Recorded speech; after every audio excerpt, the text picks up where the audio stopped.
அனைத்தும் இறைவன் மயம்.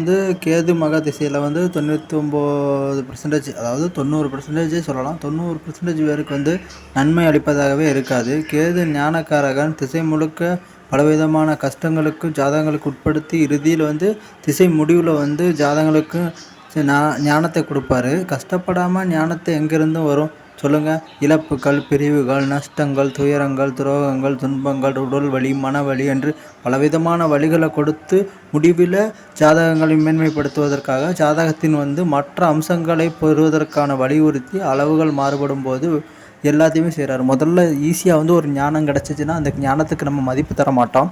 அதனால் அந்த கேது பகவான் என்ன செய்கிறாருன்னா, அந்த ஞானத்தை நீ எப்படி பெறணும் அப்படிங்கிறத முதல்ல உருவாக்கி கொடுத்து அதுக்கப்புறம் அந்த ஞானத்தை உங்களுக்கு நிலையாக தராரு. அதனால் இந்த ஜாதகக்காரங்களுக்கு கேது பகவான் கஷ்டத்தை கொடுக்கான்னு நினைக்காதீங்க. இறுதியில் உங்களுக்கு ஒரு ஞானத்தை கொடுப்பாருங்கிறத ஏற்றுக்கோங்க.